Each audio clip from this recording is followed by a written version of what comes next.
All right, everybody, welcome back to the Fueling Your Passion podcast again. Man, back to back with Spenny here. Back. I'm starting to get scared. You were making comments saying you looked like a sketchy dude last time. I was looking sketchy last time. This time I'm going to keep it more mellow, try to be a little more cool. Okay, cool, because, yeah, you were kind of freaking me out last time. Sketchy. We have a special guest, though, Max Gerston here. Welcome into the studio here, dude. Thanks for having me. It's dope. It's been fun showing you around the place. Yeah, I like it. It's pretty dope operation you guys got going on over here. Yeah, it's fun. It's been a labor of love for the last, 20 years, but this new space in the last 4 years or so. Sick. But you made me realize I want to clean. Every time we show somebody around here saying, oh, man, it looks like a mess in here. Yeah, it's like cleaning your house before a girl comes over. Better hurry and get my house clean. You're like scrubbing the toilet for the first time in like a year and like cleaning out the shower and yeah. Brutal. But Max, first off, I kind of want to, I know we'll just start rambling eventually here and get really off tangent, but your history a bit. Dirt bikes, first of all. We bounce back and forth in this podcast between snowmobiles and dirt bikes, so I had to set the stage of dirt bikes.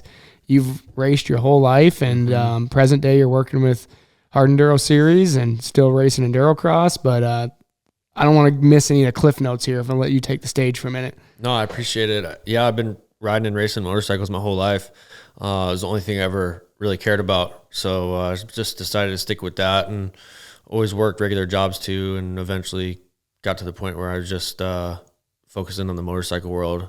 And I just been racing for a long time. I've been racing hard enduros for a long time, enduro cross. I think last year was my 17th season of racing enduro cross. So dang. Yeah, I've been in the game for a minute, but always been having fun doing it. And recently I've been working with the US Hard Enduro series and other hard enduros, just doing media, follow cam and stuff like that. Follow cam, insight, narration, content, media. And then I'm still racing the enduro cross series that starts in October. So I'm still getting my competitive juices off. Yeah. Busy man. Yeah. You've become the face of a hard enduro series, I'd say. Like when I think hard enduro and a video recap, I think Max's face. It's crazy. It's crazy to me because like, it's just weird how life happens. You never really know what's next. You know what I'm saying? And you never shy away of doing something that you feel compelled to do, whether there's money involved or not, because you never know where it's going to lead to. Yeah.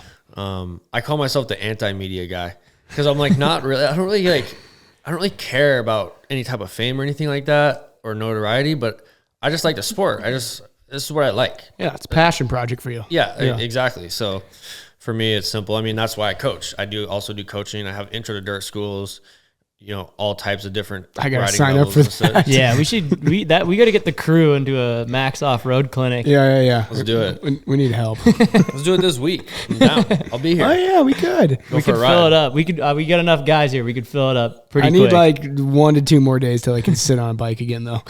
After silver. Let your ass recover. Yeah. It's a problem. You got a sore throat and your ass hurts? Not good. It's a problem. You nailed it.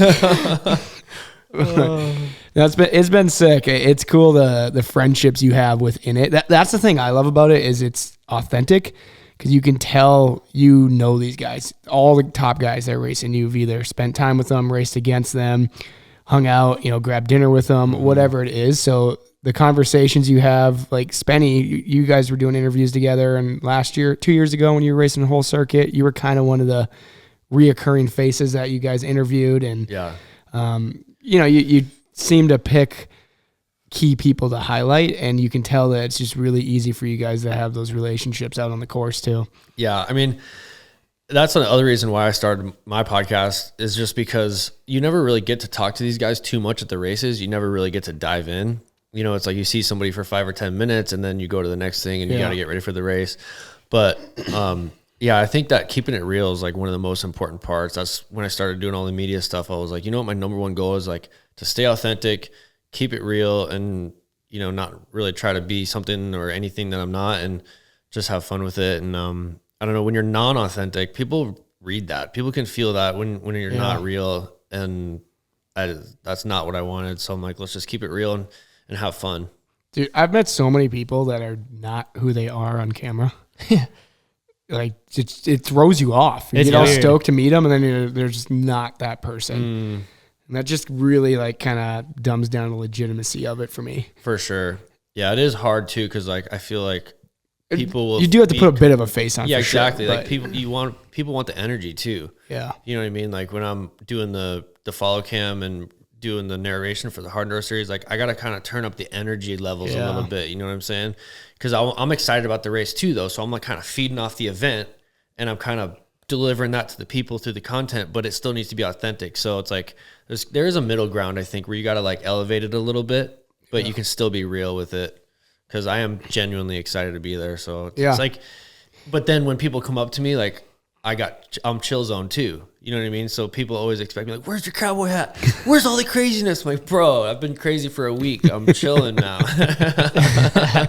You know? I kind of noticed like that same thing with my vlog too. Like people are like stoked and they turn it on because they want to like get featured. So they turn it on and they'll like throw it down a little bit harder when they know you have the camera out, which is pretty sick. Have you been seeing all these vlogs developing over the years? Because like Spenny's out there making a video while you're doing the official recap, and who else? Isn't there a couple other guys that got some channels? Yeah, I mean Ryder LeBlanc did a couple for a little while, and I think James Flynn was doing some stuff, and then there's like some freelance like media guys that are just cruising. It's cool to see those different outlets, a different perspective of it, right? It's important. I think it's really important to have different colors into the sport. And honestly, like I don't really consume a ton of content. I don't really watch vlogs or anything like that. And I don't know, maybe I should, but I'm out there doing stuff, so it's kind of hard to like do it all. But I think it's good to have different flavors because everybody's unique and everybody's different, and it's important to get out of that typical, you know, just the racer, who you are as a racer type of short form interview stuff. Like it's good to show the behind the scenes stuff, show who you are.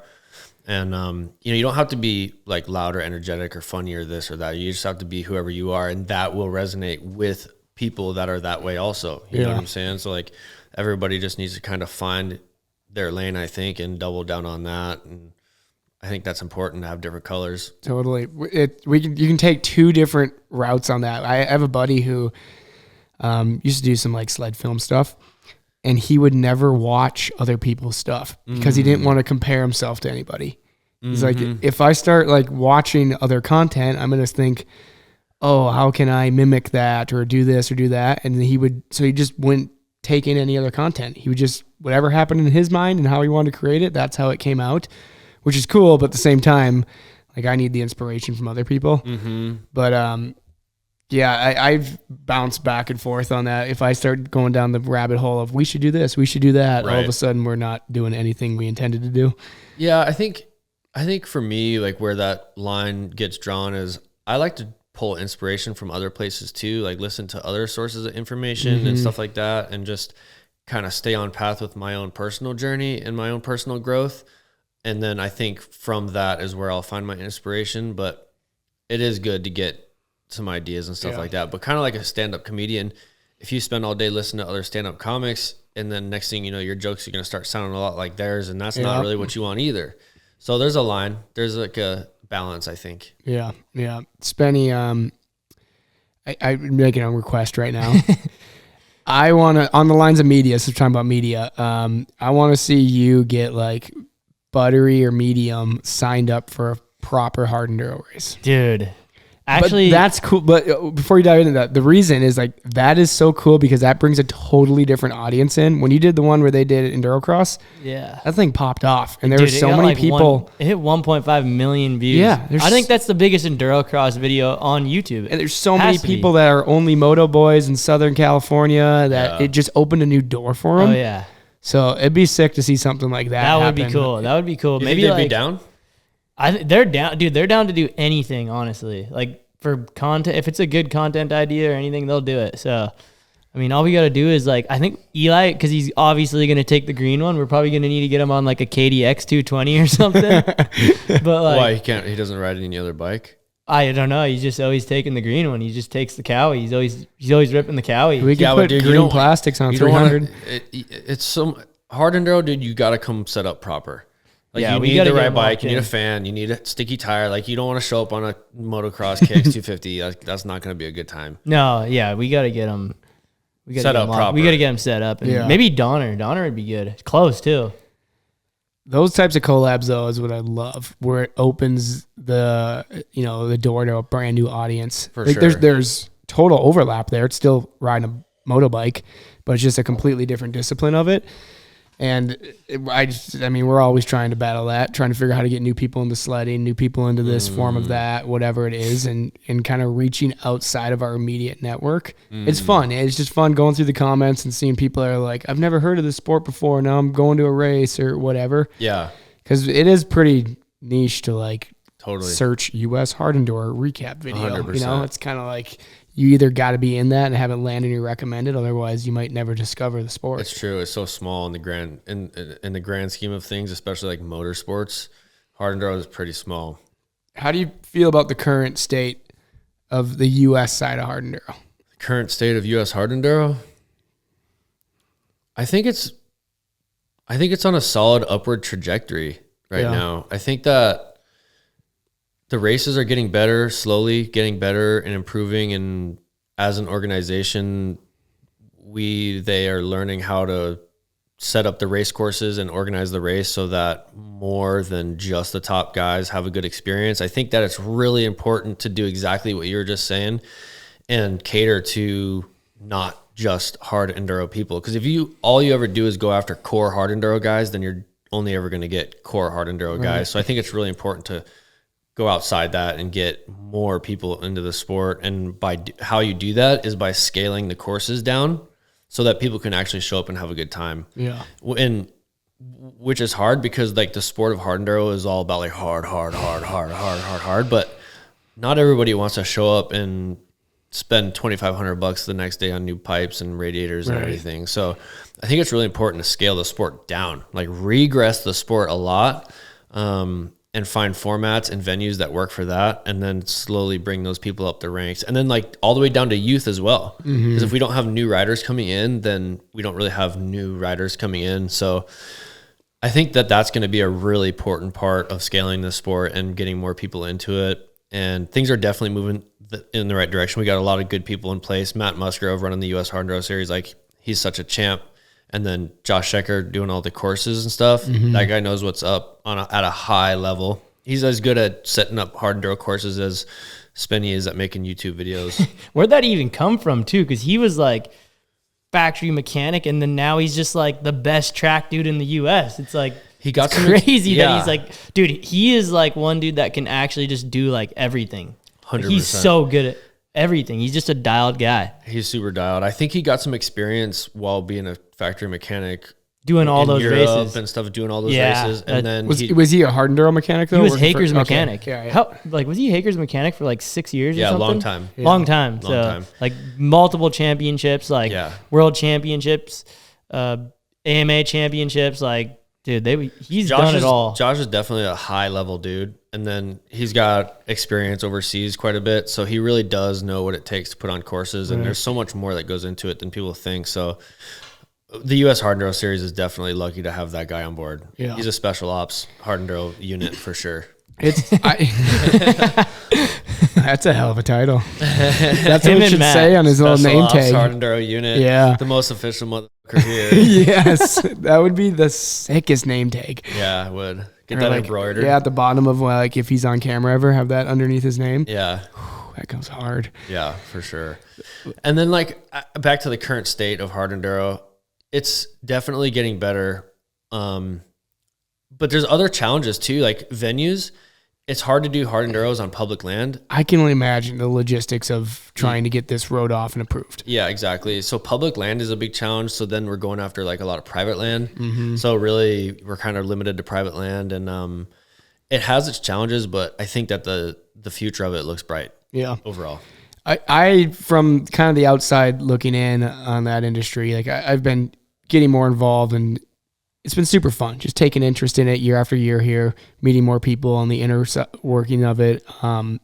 Just Silver itself this last weekend, how fast it sold out. It was like 5 days or something like that. Yep. Crazy. 500 slots. It was like a good like family event too. It was. Like my parents literally just came and just camped out. They had a blast. Yeah, and they just came and camped and watched. Venue. It was perfect. Like that's why venue is so important. It is, and like that's a good venue because it's not in the middle of nowhere. Like you can ride and you can be eating dinner at like a Coeur nice d'Alene in 30 restaurant. minutes. Yeah, Exactly. Like Yeah. that was super There's like nice. a water park for the kids. There's a hotel. Like there's all the amenities. Yeah. And there's a big gigantic For the kids, I parking lot. seen pros out. The pros, Sandra Gomez was out in that water park. That's not just for the Catching some kids. waves. Yeah.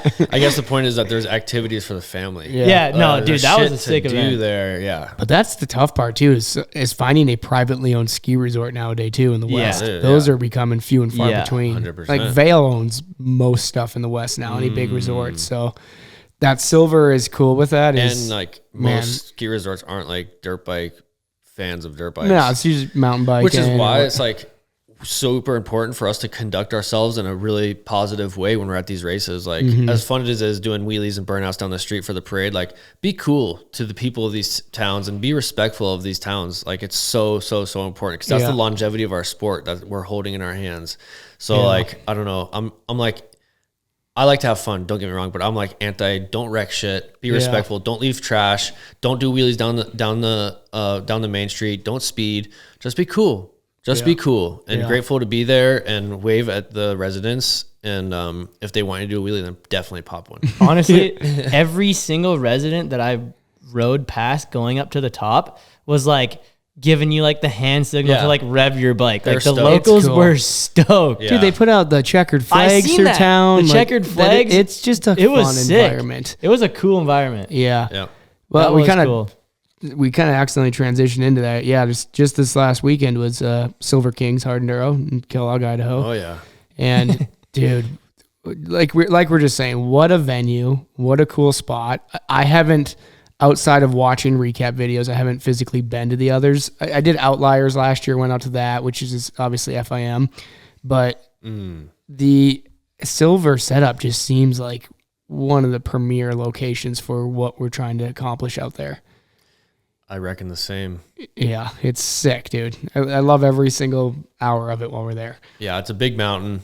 I think logistically it's going to be challenging with like getting the racers to the top and starting the race at the top of the mountain and stuff. But honestly, as a whole, with the family environment, the hotels, the amenities, and then just, I don't know, it's the mountain itself is actually some of the best hard enduro riding. It's like really steep terrain, big talus fields, giant hill climbs as big as you want, ski runs that you can just stay on the gas all the way up. So I think from a riding perspective, it's probably some of the sickest riding. You can make it as hard or as easy as you want. You could do as many courses as you want. You could scale it. You could do splits. Like in terms of riding, it's really There's good. so much terrain. There was So a lot much. of different terrain, which Yeah. was cool. It was Yeah, a like good different mix. stuff. I was stoked on how many creeks there were, and there's a good mix of that with hill climbs and the talus. I mean, I hated every second of the talus fields, but it was a good variety. Yeah, that shit's weird too, because like if you can get up on top of it and continue your momentum, it's not so bad. But as soon as you like slow down enough to where you start kicking the rocks away from underneath you, then you lose your momentum and it's really hard to get going again. Yeah, I did. And it takes a lot of energy to like try and stay on top of it. You're like working so hard. You know what I mean? It's a fine line between like digging your rear tire down and like Staying on getting top. momentum forward. It's Yeah. weird. Like it's like almost better to use less gas. Yeah. But then once you get to rolling, you need more gas to like keep it going. Yeah. It's super weird. Yeah, you don't want to kick the rocks out. Yeah. You want to like try and It's like stay you're on top skipping of on them. water. It is weird. It's like skipping a rock or Yeah. something. It's different. It's different different. riding on that. Yeah, the course control in general this year I think was pretty solid. Like there was one gnarly bottleneck in Big Creek. Outside of that, like Saturday's race, it was pretty free flowing. There's a couple just those talus fields. I mean, that thing was gnarly. We had to traverse up, cut through the woods, run the ridge, and come back down. That was the reality of that because you couldn't ride faster. It is sketchy. And honestly, like when the pros came through, they rode right around everybody in those talus fields. And I feel like a lot of silver riders, not just silver riders, but just riders, once they get in a bottleneck, they're like, okay, well, bottleneck. Yeah. I'll just hang out now. It's like, bro, you can work your way around these guys. Yeah. You know, start getting off course, not off course, but like offline. And you could do some switchbacks and you can work and get around stuff. But yeah, it is, some of the bottlenecks can be rough. Spenny, you and I hung out one. I was so excited to look back and see him. I'm amongst 40 bikes and I hear In this. Big Creek. Yeah. Yeah. And I hear this kid going, McKinney! And I look back and Spenny's just smiling ear to ear and just bashing Honestly, through things. I don't even mind the bottlenecks. It's just like a different change of pace. Like it's like it's almost kind of, I almost like it, honestly. It's a little bit. It's like a lot of energy and a lot of shit going on. It's just like a different challenge. You're like, you can't really predict it. Like it's not, I don't know. It's kind of different. It's the same for everybody. That's the one thing that I say. People complain about the bottlenecks, which I understand. They don't want to get caught in bottlenecks, but it's the same for everybody. Everybody's dealing with it. So it's like, I'm sure you guys have the topic all the time, but I don't really know if there's a way to prevent it. Otherwise, the course just isn't going to be what the course is. You just kind of expect it. I mean, there's ways to prevent it. I mean, you could put the easier stuff towards the beginning of the course, which they do, and you can make the courses wider, which they do. But like in that Big Creek section, if you wanted to get out of the main line, you're going to have to ride over a 3-foot suspended log that's tucked into wet grass. Like it's not going to be... The bare grass is brutal. It's going to be really shitty to go outside the main line in a creek like that. So I think that's where having more course workers can come in, because if they can clear out a canyon like that and make it wider so that guys can continue moving through, I think that's a really important part. And then, I forgot where I was going with that, but I think that's one part of it. Yeah. It was just a sick flow. I've never seen that much variety of terrain out there. It was like action. I liked it. It was some sick action. From going in there. up full gas to coming down the trees next to full gas. Like, how sick is full gas? I had mixed emotions on it, but yeah, it's cool. If you can keep your momentum and crest the top like a pimp, though, that's so nice. It feels sick. It feels sick. I took full gas when I should have been taking the gold line. I took the silver line. Got penalized. It got penalized. But I didn't even care because I hit the sickest climb and passed like 40 silver guys. I didn't even care. Like I'm posting that clip for sure. That's what's so sick about those big, wide ski run climbs is because there can be like 10, 15 guys littered on a hill and you can still go around them. Yeah. I followed this one chick, Leah Schmeier, you know her. She's like a maniac. And I got to the bottom of this one hill and I spotted her and I was like, rode up to her. I was like, yo, Leah, I'm going to follow Cam. Let's run it. And she's like, okay.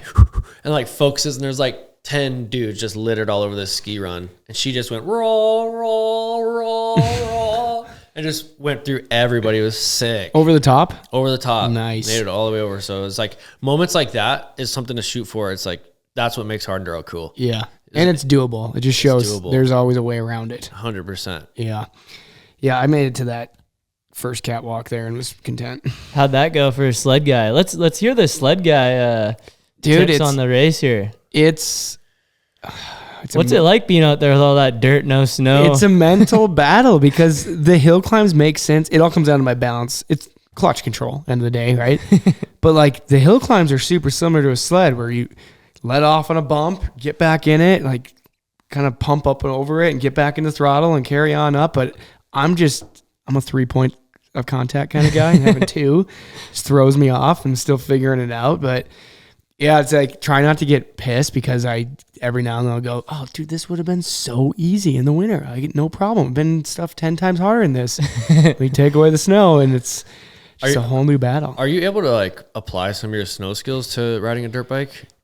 The thing that's the most comfortable, and Tristan was saying this, watching me, is I can like pivot turn on stuff because it's a very similar motion as a hop over on a sled as far as transferring the weight and setting it into the hillside. Like waiting this side and then waiting that side. The thing that I noticed that I think the sledders are like insane at is the throttle control because like they can find like on a sled you need to find like those like spots where you can gain like momentum on like a hill. Like they're just like the little flat spots, and the sled guys are so good at just like. That's what I'm saying. That part feels natural. Yeah. It's just on me to apply. Dude, that's hard to learn too. That's really hard to learn. I always wonder if the snowmobile thing really applies or can be carried over because Keith Curtis, when I think of snowmobiles, I think of Keith Curtis. He's an anomaly. But that's my thing is like I also know he's a freak of nature. Yeah. So is he just like really good at everything he does, including riding a dirt bike, or is he actually carrying his snowmobile skills over to the dirt bike, or is both. It just both? Yeah.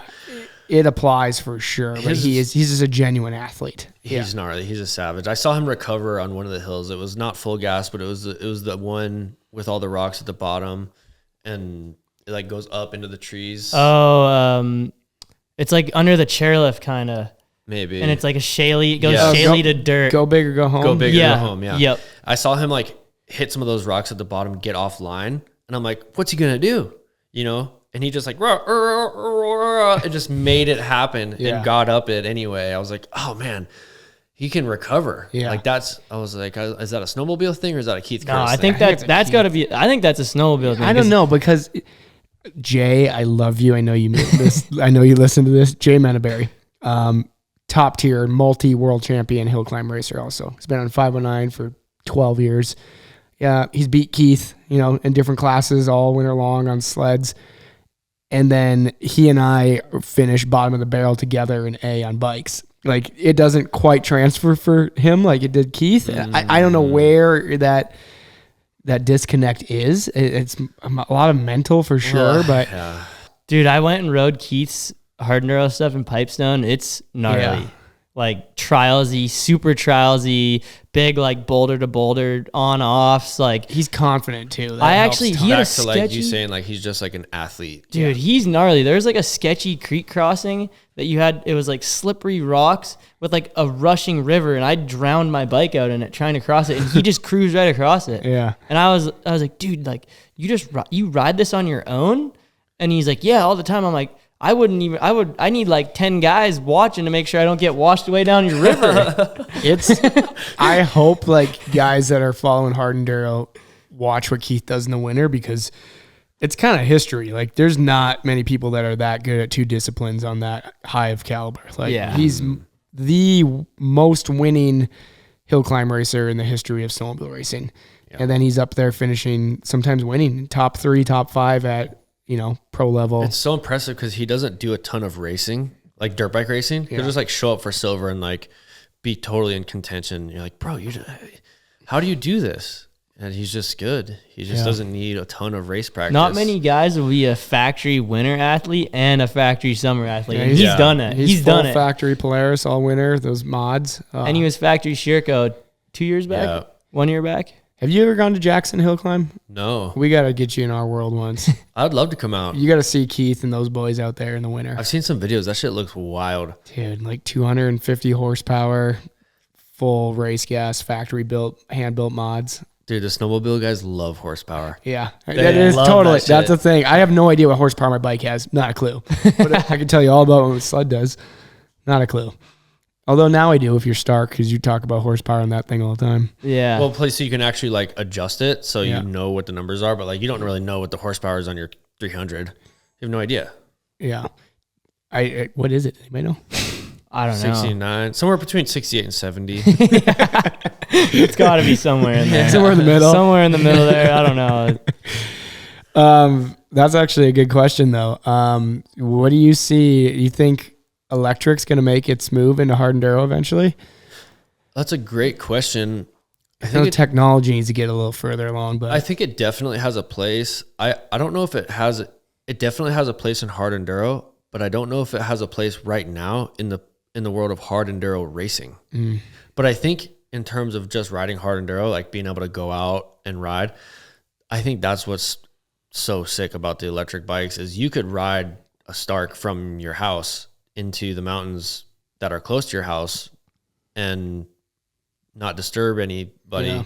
And in that regard, it's going to make areas accessible or more friendly. Like people aren't going to hate dirt bikes as much. I literally witnessed that today. We were up riding at Canfield and there's like a lot of hikers, and I cruised up to the trailhead and they're like, oh, that guy's on a dirt bike. And then they're like, oh, it's electric. It's not making any noise. Yeah. And they were just like, they were cool about it. They weren't like, oh, look at that dirt bike. Damn dirt bikers. Yeah. They're like, oh, like that's kind of cool. And then some dude was like, hey, I was watching the X Games. Is that the same e-bike that was on the X Games? Yep. And I was like, yeah, this is me. I was like, same guy too. Same guy. Bro, that's why I don't get the hate behind the electric bike. When guys are like, not a real dirt bike. Get a real dirt bike. Pussy. I'm like, dude, you probably can't ride it. This thing's more of a dirt bike than any dirt bike because you can ride it anywhere and anytime, and it's like friendly, it's and so other sick. people think it's cool, and you're not disturbing people. Like, how could you be a hater of this? I don't understand the hate. I think it's the future. I think things are moving that way, and it's the future of the sport. Just from like a longevity and like being able to sustain the sport perspective. Yeah, because it gets rid of the exhaust and it gets rid of the smell and the sound. Yeah, and those two two big things. Yeah, it'll be interesting what the manufacturers do. Because Spenny, when you rode that one bike last year, like you had and I kind of say this in quotes, like a clutch. It was interesting how no, it was a worked. full wet clutch. Yeah, it was interesting watching how that thing worked and getting I don't want to call it fuel map because it's not a fuel map, programming, I guess, in these e-bikes for power delivery to the curve that would work for hard enduro. Like there's some steps to be made still, and the battery. I mean, it could probably do a lap at something like Silver. I mean, the mileage wise, but dude, I think it was Silver took like 2 hours to do the first lap. I think I could have done it. Yeah. I think I could have done Silver on my e-bike. But if it became a full thing, like you could have a fuel stop that's just like a battery swap. You know, it could be the same concept almost. Yeah, I don't see why not. I mean, but then everybody has to have a second battery. Yeah. It could get really expensive really quick. And I think that's where like just the time element comes in. Like these guys got to redesign the bike so that you can actually do a quick swap battery. And we're kind of thinking like solar panel helmet. That's kind of what we were thinking. Like maybe even just like a little antenna, like an antenna solar panel. It's like just 2 feet by 2 feet wide. I don't think you're going to get the ampage that you need from that. I don't know about the cool factor either. Yeah. That might get some hate. Yeah. Carry a gas can. Yeah. Like a real man. Put a Jerry on your back. Backpack 2,000 watt generator. Just carry that thing. Just Have it running. Run the generator while you're riding. I'm burning gas and electricity. Yeah. It'll be cool to see though, because Spenny, you've spent quite a bit of time in the electric world over the last year. I haven't gone full e-bike yet though, so everybody's hating, saying Spenny's going electric. I was wide open 300 third gear, ringing that thing so hard this weekend. Yeah, that's the thing is like as dope as the electric bikes are, for me, it's an extra bike. Yeah. I wouldn't have only a Stark. I would have it on top of everything else that I have. Yeah. So it's kind of a time and a place. It's just for it wheels. right It's just turning wheels. So if you're a guy that's like looking to go buy a bike and they're like, well, what do you want to be able to ride? Well, I want to go on a 3-hour trail ride. Well, the Stark's gonna maybe or maybe not do that for you. Yeah. The hate is wild. It's purely the sound. People, there's nothing better than the sound of a 2-stroke screaming, but right. The Stark is such a capable bike. And then when I read the comments on your stuff, like there's people that are just straight up mean for no reason. And then I look at it and I go, and I think, okay, think if this was you and somebody told you can ride this and go travel the world on it. Like you've got to go all over Europe and like Spain and all this stuff. Crazy locations too. Just to ride this thing that some people don't even call a real motorcycle. I don't even care. I think it's sick. Yeah. There's electric Harleys out there. They're not hating on that. I'm sure they are. I'm sure. Yeah, they probably are. I think, I don't know. I think a lot of people are just jealous that they can't have one. Yeah. You know, they're just upset. Haters. Good. Yeah, haters. I don't want to ride one just because I'm scared of it. But I had a bunch of, when I was doing some Stark content, I had a bunch of guys like commenting, like hating. And I don't normally engage, but I was like, I can't help it. And I just engaged back, and every single one of them that was throwing shade, I just said hater, tagged them hater, so-and-so hater. Like maybe they just don't know that they're haters. This is normal. Yeah, like maybe I'm just going to point it out to them, make them aware that they're a hater. Maybe they'll tone it down a little bit. Just tell them that you have feelings. Be like, hey, I have feelings. That's a good idea. You're making me sad. I'm going to go reply tonight. I'm just going to say, you're making me sad.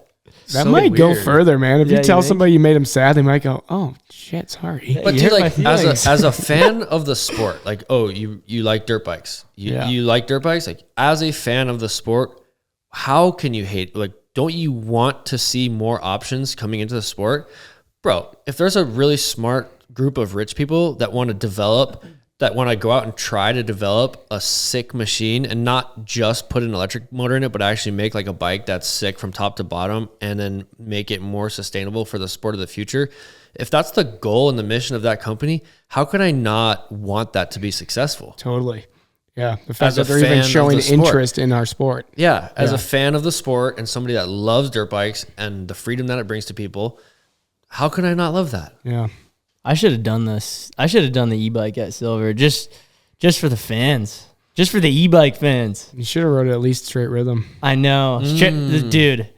We got to talk about the straight rhythm. That was Yeah, fun. what happened there? Straight That rhythm was fun. Also, dope. Max was chirping Yeah, people. I could hear Max was chirping hard. I was chirping. I chirped you once, actually. I could hear it. Did you hear it? I could hear like, it. Keith, go help Spenny. Oh, you heard that? Okay. Everybody heard it, man. There's like crowd was- 3,000 people down there. Dude, the crowd was laughing. You could hear people going, "Oh!" and some were Really? laughing. Oh yeah. Oh, Dude, yeah. Everybody was I listening. couldn't hear any of that from where I was, but that's good. I'm glad. That was the whole point. Yeah, it was sick, dude. The turnout was awesome. The turnout was good. There was people that came just for the street rhythm that you didn't see the rest of the weekend. They literally just showed up just to watch that, Dude, it was which so was sick. sick. It was entertaining. You got lucky. There was great racing in there too. Yeah, and the weather held out perfect And too. both sides were like pretty even, which Perfectly honestly, I even. think that's makes a pretty big difference in the overall presentation of the event. Yeah, yeah. That's Wreck-It Ray designed that. He killed it too. I went up and I was like, normally when you build an endurocross track on concrete like that,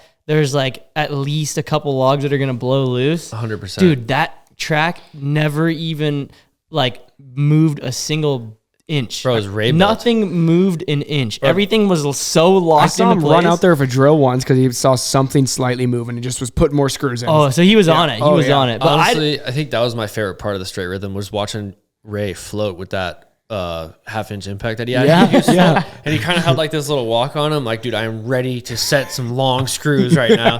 And he set up, he was great, dude. Ray killed that's it. sick. Yeah, no, they killed the track setup, and even just like the location was like perfect. Oh yeah, I think getting it off that main street like it was last Yeah. year, it was huge because it was too congested on that main street. Now it was like a separate event, and they Yeah. had Yeah. room for people to come in and time to build the course, so they didn't have to build it last minute. And yeah, I think that street rhythm was fun. Beer garden, beer tent, and just like overall fun Music, vibes and chicks. music. Chicks. You don't get chicks at Hard Enduro, and there's chicks there. Was I, there? I was checking them. There's chicks. Bro, that's honestly like one of the biggest holdups with Hard Enduro right now is like. Where the chicks chick. at? Chicks, if you're Dude, that's how listening, we come gotta out. that's how we got to get Medium Boy to come out and do a Hard Enduro. Like, Yeah. Medium Boy, we got a Hard Enduro we want you to come do. It's going to be really hard. It's going to be nasty. It's going to be. But there's gonna be chicks. But there's going to be chicks there. All right, dude, fine. I'll show up. yeah, more people will come. You got to give him the straight rhythm at least then. Yeah. Yeah.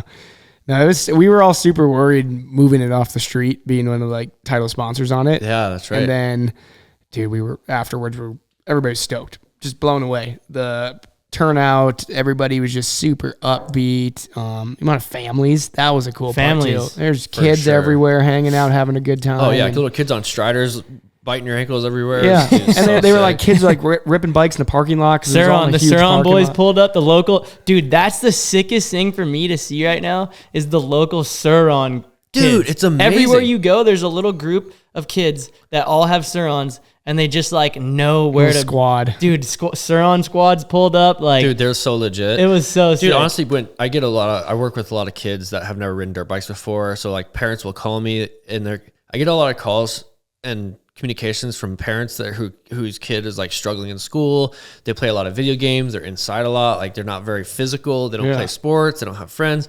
So I come out and I teach them how to ride like a TTR 125 or an XR 80 or something. And then they're like, well, we're thinking about getting into it and what should we do? And blah, blah, blah. And I'm like, you know, when you start reverse engineering what it takes to get into dirt biking, it's like, okay, well, the parents aren't into it. It's only the kid that's into it. So they need to have at least a hitch hauler. They have to have all the gear. They have to have all the stuff. And that's another thing where the electric bike makes me so excited about the sport. I tell them now, look into getting a Suron or a Talaria or a Beta or something like that, because then you can just ride that thing from the house. There's no maintenance on it. You have to have very little stuff.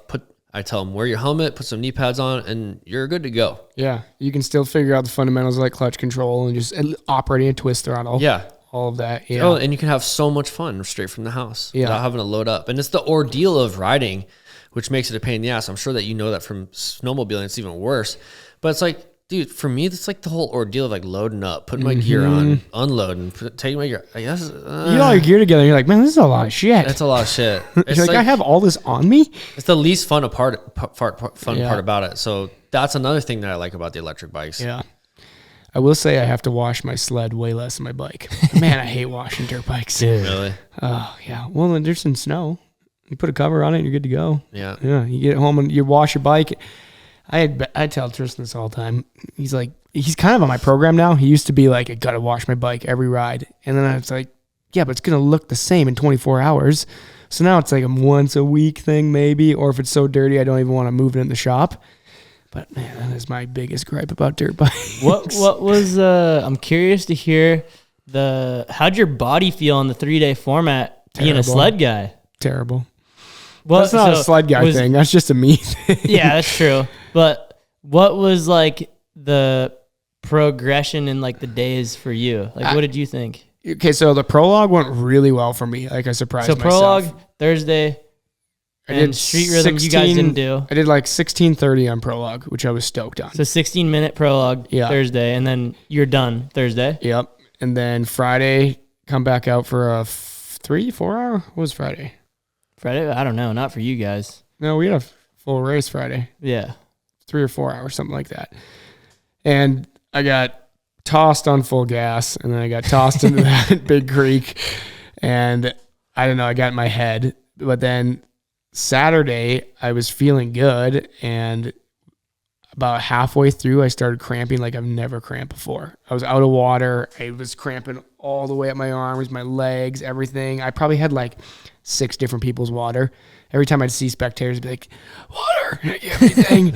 And like, this guy's giving me oranges, bananas, and it just became survival, but I never stopped moving. So, I mean, I was gassed for sure. Dude, that's like the best piece of advice right there. Just never stop moving. Yeah, I just kept going. All I wanted to do was go through the finish line, and I was going to be stoked with myself, and got to see everything, made it through all the gnarly sections, like unassisted, and sick. It was a win in my eyes. So. Good job. Yeah.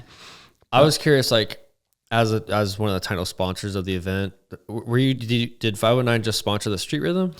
Yeah, it was Street Rhythm was like the main focal point for us, but then obviously we had some involvement up on the hill as well. Matt Spears, who's heavily involved with Inside Enduro and with James and all those guys, he's on our pro team also with 509 for sure.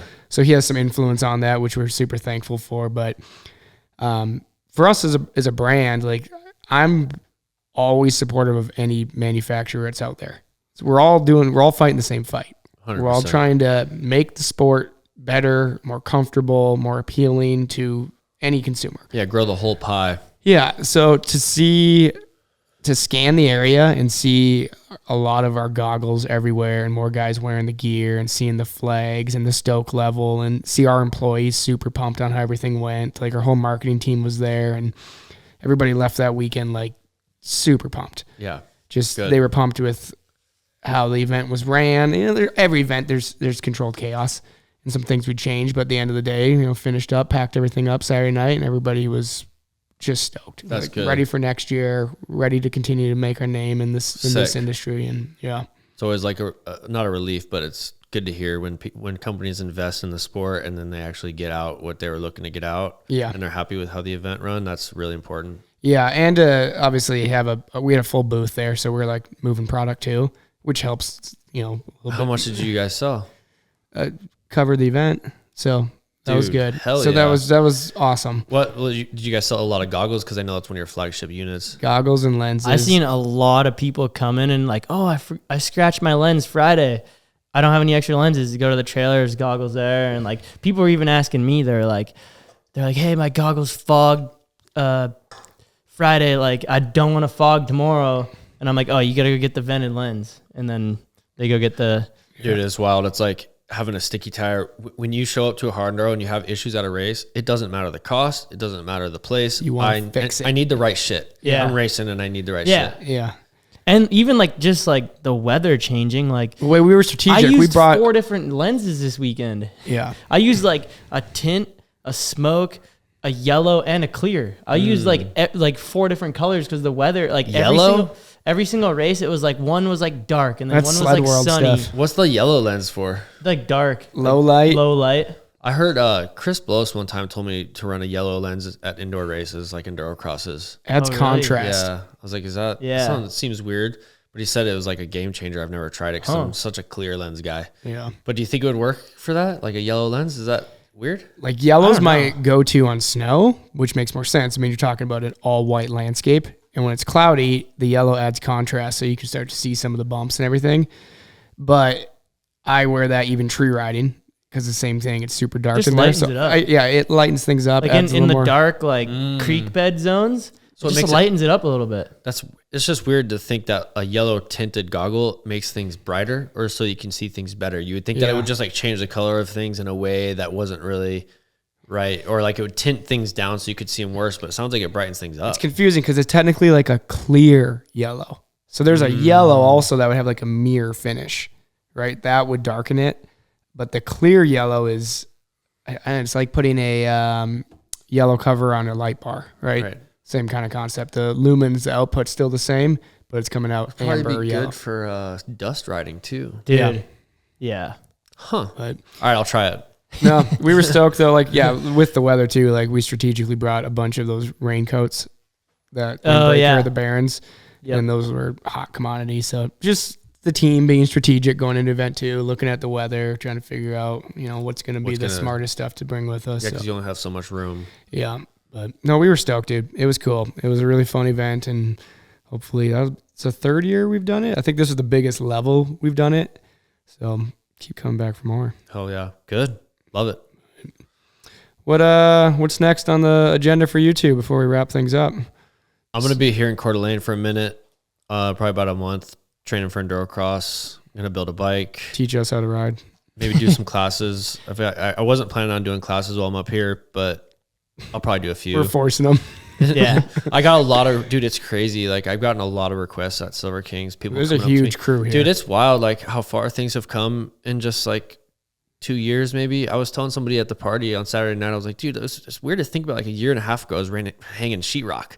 And now we're here and I can barely walk through the pits and people want to talk and I want to talk to everybody and just like soak it up. And it's so cool to see. Yeah. It's so badass. But now I'm just trying to like focus on making some content and start preparing for enduro cross. That's sick. Spenny, you racing any more enduro? I'm soul searching. I've told you. I've been on the road doing some soul searching. And somehow you keep ending up back here. Yeah, I know. I just keep ending up on this podcast. I should be swiping right now. This is taking up my swipe time. No kidding. You gonna do Donners or anything, or any more hard enduros in the future? I don't know. After this weekend, I'm happy that I'm not doing the full hard enduro series, but like I'm not happy with 16th. So like I kind of want to get back out there. Yeah, you a top 10 in you? Yeah, it'd Come be do nice. Donner, dude. It'd be nice to get a top 10. Come do Donner and bring medium with you. Yeah, we should. We should probably try to figure something out. But I do have some e-bike stuff going on and possibly 4-month trip in India, filming like a full movie style video thing. Wow. So that, and then just random stuff, Any more vlogging. hill climbs? Hill climbs, yeah. I think the Great American Hill Climb, which is like one of the biggest ones, I think. Where's that and when that's is in it? Billings. Can some of these beautiful people come see you? Yeah, they should. It's the July 26th and 27th. Okay. And In then Billings? Yeah. Okay. Yeah, in Billings, and then probably gonna go do some boot scooting down at the Calgary Stampede.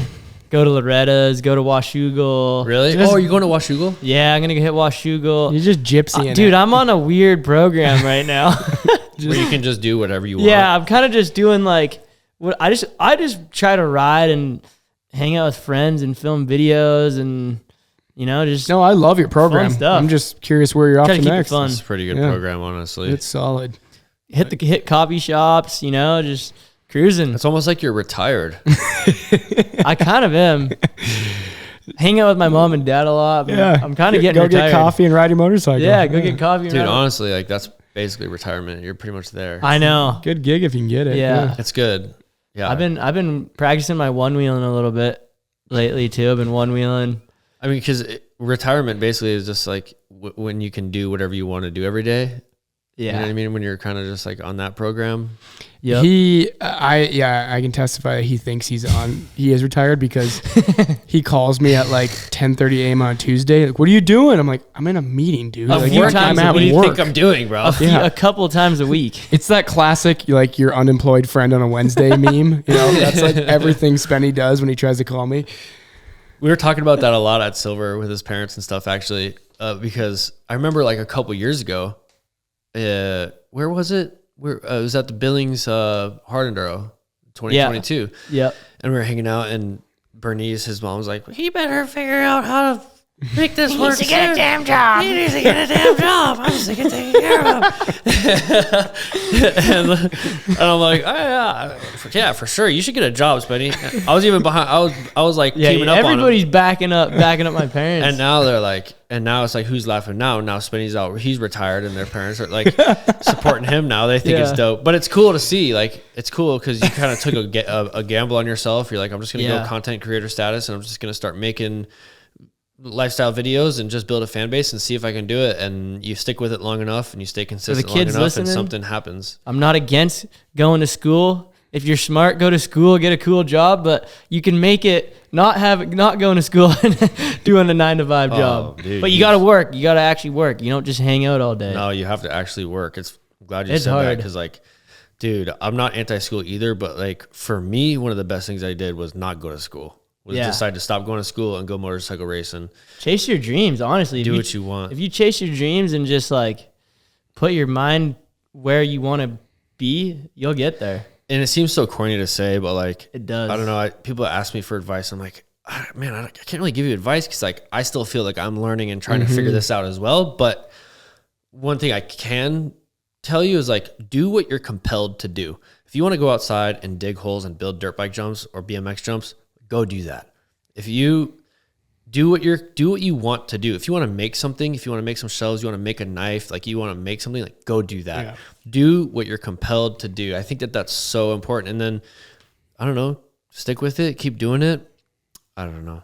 I'm fired up, man. I mean, I relate. Max, you don't know, I'm from Minnesota originally. When I was 9 years old, watching Sled Necks, Krusty Demons, everything. It was like 509 films came out, and I was like, I want to work for 509 one day. I was like 10.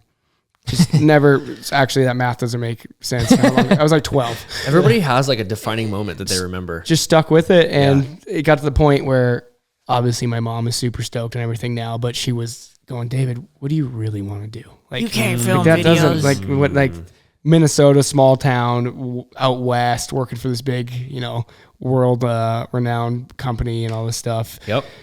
And stuck with it, and you've been here 10 years now. Dude, and to our parents' credit, like, they came up in a survival mindset. They had to do what they had to do. Like my parents, like they're survivors. They're all just making it work, doing what they had to do. My dad owned an auto garage, and he had, worked his brains out. And, so that's like, they can only see things from their perspective, and that's all fair. But now it's like, we live in a time where you really can do anything that you want. You really can do anything so that easy. you There's want. so much resources available now. Yeah. It wasn't like that 10 years ago. You couldn't just like start a podcast and make money, or like start a YouTube channel and like I make was money. doing so many shoots for free and it's printing out now. resumes and portfolios Yeah. and, just Same. networking, going to these events, like breaking the bank to drive 14 hours out west to go to some big event just as I might meet somebody there. And it might get a chance. A couple of years of that at least, of just grinding and trying to, leave a good impression and meet the right people. It never really ends either. It's like once one thing starts like paying off, I guess you could say, after so many years of like just trying to invest your time, money, and efforts into that thing, it's like everything has like a delayed reaction. So, you put your time, money, and effort into something, and then later on it starts fruitful. And then once that thing's producing fruit, then you start taking your extra time, money, and effort that you have, and you start investing that into the next thing. Mm-hmm. Like that's been my experience, at least. So it's like, I'm always just like trying to do more stuff. Yeah. You know what I mean? But I think that's how it works. Just keep raising that bar. Yeah. Just keep charging, keep going. Well, that was a motivating ending there. I feel like we can't really top that now. Yeah, we can't top that.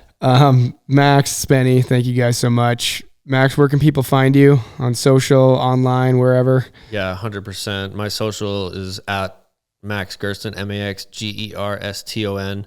And I'm up in the CDL area for a little bit here. Then I'm cruising around. I got some clinics coming up. I got one in Drake, Colorado, on like the week of August 15th. So if anybody's out there that hears this, come on out. Would love to have you. And you got like a website you can get on and check it out? Yeah, my website is maxoffroad.com. So maxoff-road.com. That's my website. You can catch me there, and always feel free to reach out and say what's up. Sick. And Spenny, the people love you. The people know you. The people are stoked you're here again. You just keep gypsying it up, and we'll just follow along. I'll be back. Yeah, damn right you will. Well, thanks, boys, and thank you guys for listening. As always, if you're on YouTube, leave us a comment, and Spotify and Apple, we appreciate every single 5-star review because that keeps pushing this out to more listeners, and we keep coming back for more and giving you guys fun goofballs like Spenny. Who should I bring next time? I might bring a special guest again. Oh, no. Tristan Hart. Yeah, dude. Should we bring T Hart on? Yeah, but like unfiltered. Unfiltered. I'm gonna have to like pay him and like sneak him in here, and we're gonna have to hide the cameras and stuff. And then we could maybe we'll just say it's coffee. We'll say it's coffee, and we'll sneak him in here. All right, boys. Well, good luck to everything coming up for the rest of the summer, and thanks for sitting down. Thanks for having me. Later, pal.